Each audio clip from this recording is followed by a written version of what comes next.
Hi guys, Robbo46 here, and welcome to round 6 of the MotoGP 13 Time Attack Challenge.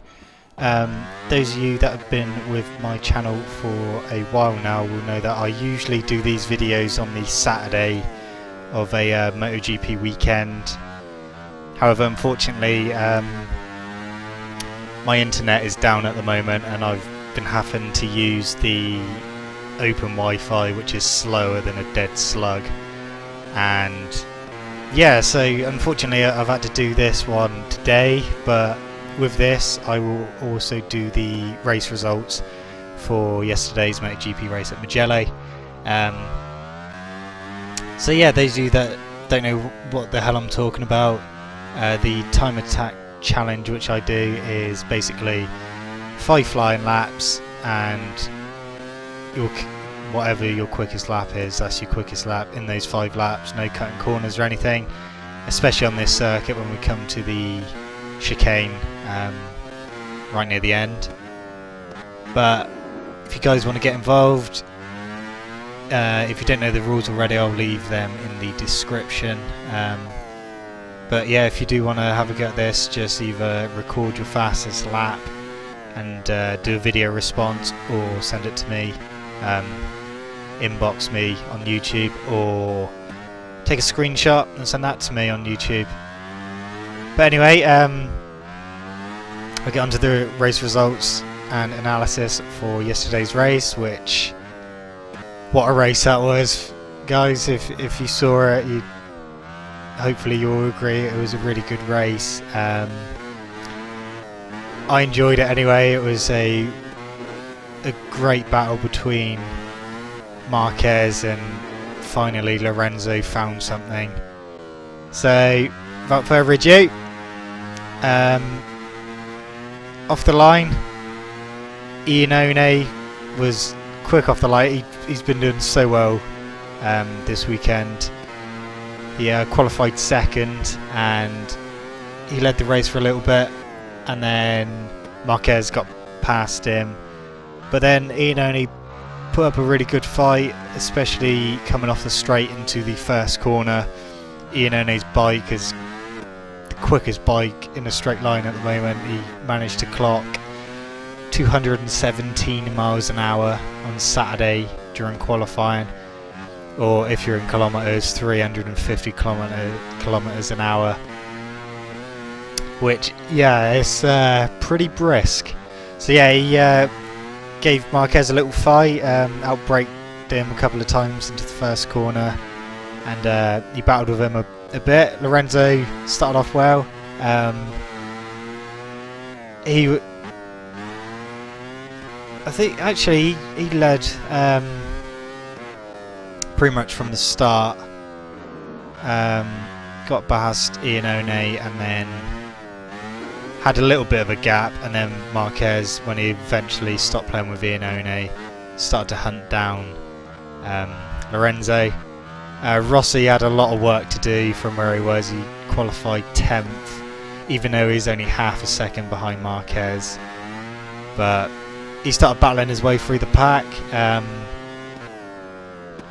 Crutchlow unfortunately had a crash, and unfortunately for Brado, Crutchlow's bike went back across the track after he crashed and took Brado out, and he had quite a nasty crash. So those two didn't finish. Bradley Smith unfortunately had another crash and another non-finish. Hector Barbara had mechanical issues and had to retire.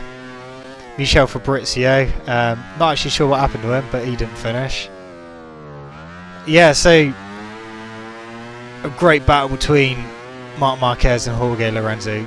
Really good to see Lorenzo back up the top and being pretty much the only person who can battle it out with Marquez. And he looked like his old self. He had a lot of confidence in the bike, and whenever he could, he fought back. He didn't do what he's been doing the whole season, just let him go. He pretty much every opportunity he had, he would try to get back past him. Unfortunately, well, apart from the Marquez fans. Marquez ended up winning by 10th, and Lorenzo was 2nd. Rossi, however, he did manage to fight his way through the pack. Sorry, but it was just too little, too late. By the time he got into 3rd, there was quite a big gap for him to try and breach, and he couldn't do it. But for his 300th GP, he managed to get a podium, and it was his home race as well, so not bad at all. 2.6 seconds behind.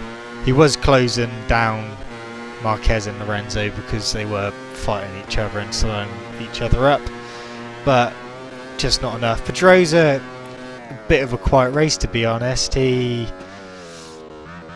don't know, he's been a bit disappointing in the past couple of races. He got 4th, but he was 14 seconds behind, and being Pedrosa, that isn't good at all.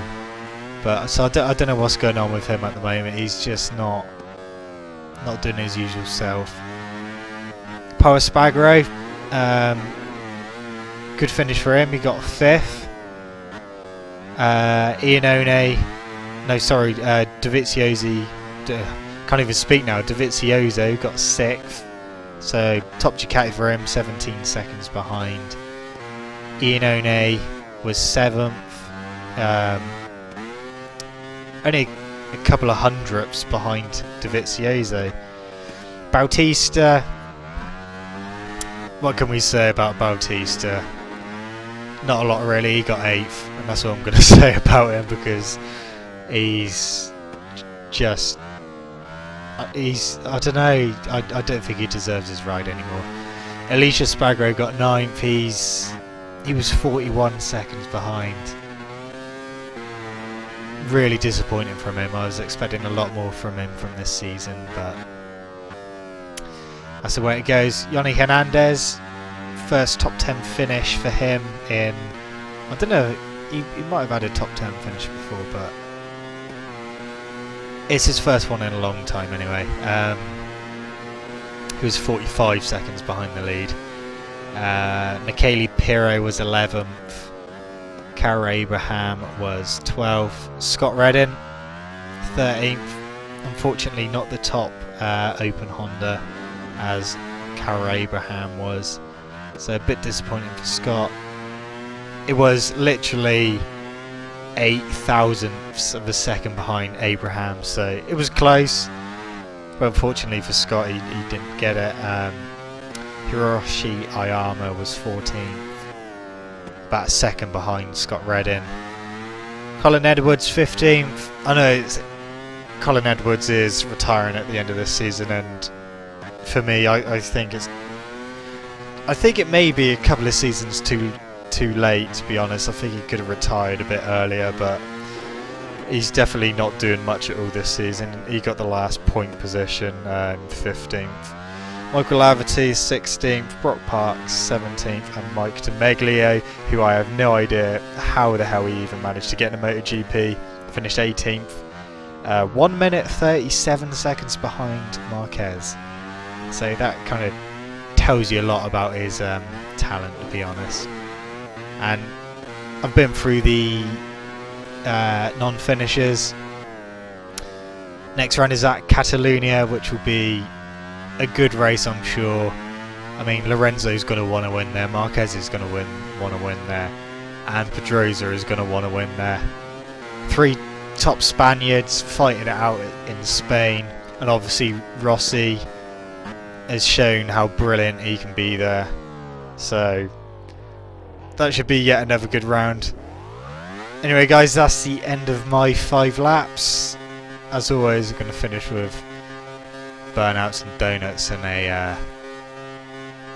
a crash as well, because that's just what I seem to do. Not long now to MotoGP 14, 18 days, so not long at all. Hopefully a demo will be out in the next couple of weeks. As I said, my fastest time was lap 4, 1:22.932. Don't forget to send it in, guys, your lap. Thank you so much for watching. Don't forget to leave this video a like, subscribe to my channel if you haven't already. I'll see you guys in the next video. See you.